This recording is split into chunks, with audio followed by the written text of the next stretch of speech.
A'udzubillahiminasyaitonirrajim. Bismillahirrahmanirrahim. Assalamualaikum warahmatullahi wabarakatuh. A'udzubillahiminasyaitonirrajim. Bismillahirrahmanirrahim. Assalatu wassalamu ala asrafil anbiya'i wal mursalin Sayyidina wa maulana Muhammadin wa ala alihi wa ashabihi ajmain. Qala Allah Ta'ala fi kitabil karim, la in syakartum la azidannakum wa la in kafartum inna adabi lasadid. Al-ayah. Subhanallah walhamdulillah wa la ilaha illallah wallahu akbar. La hawla wa la quwata illa billahil alil azim. Subhanallah, alhamdulillah, segala puji bagi Allah. Allah yang maha kuasa, segala isi langit ini adalah milik Allah. Marto nembah nuwun ya Allah, terima kasih Allah, Engkau berikan anugerah kesehatan jasmani dan rohani, kesehatan kepada anak-anak saya, kesehatan kepada keluarga kita semua, keluarga yang tambah sakinah, mawaddah warahmah. Allahumma salimna min afatid dunya wal akhirah wa fitnatihima innaka ala kulli syai'in qadir. Alhamdulillah.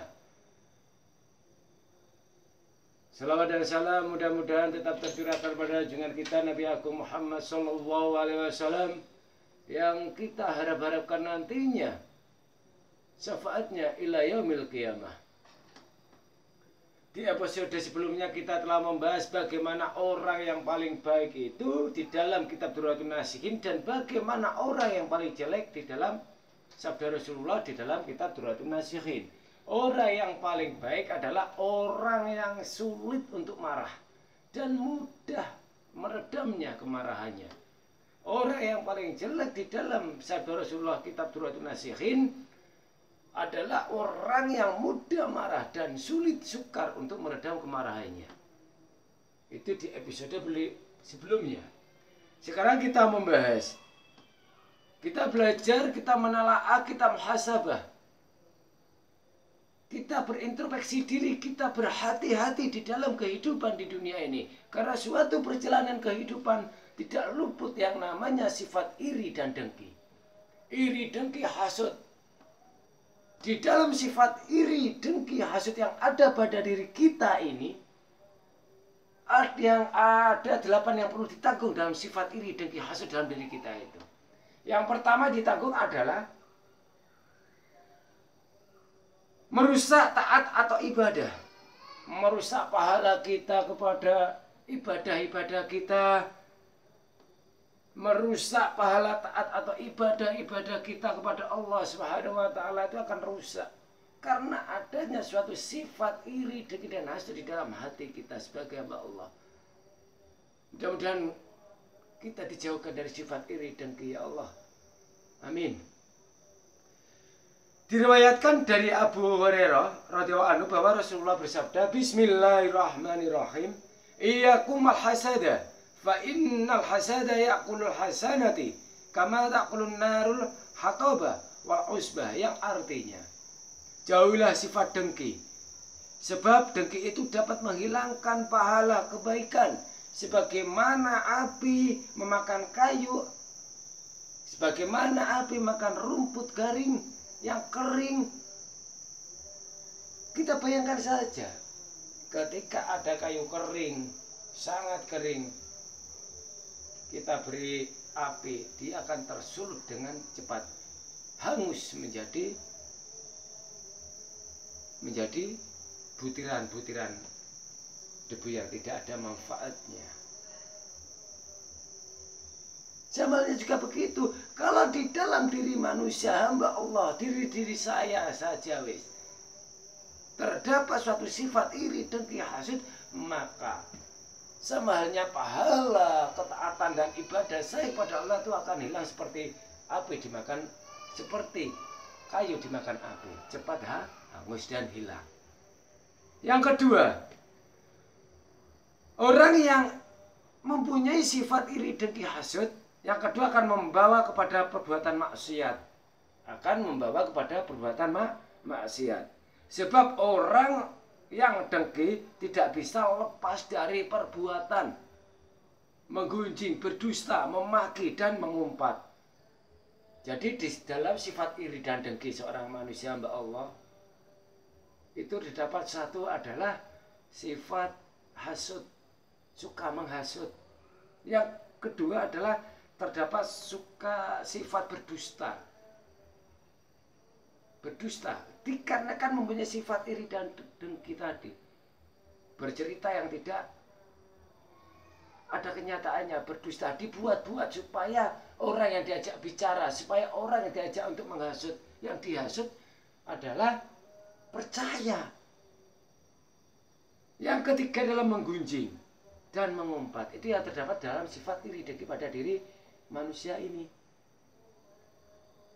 Sebagaimana dikatakan oleh Mbah Damro Bisalabah,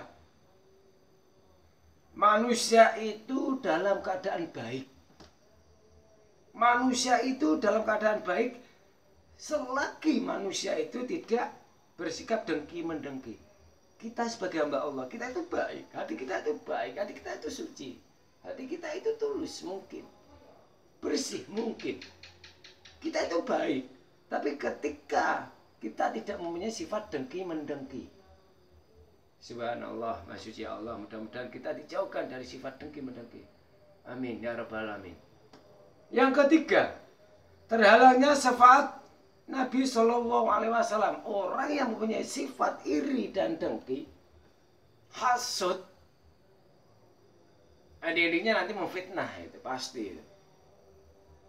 Ya, itu dijauhkan dari jauhkan dari syafaatnya Nabi Muhammad SAW.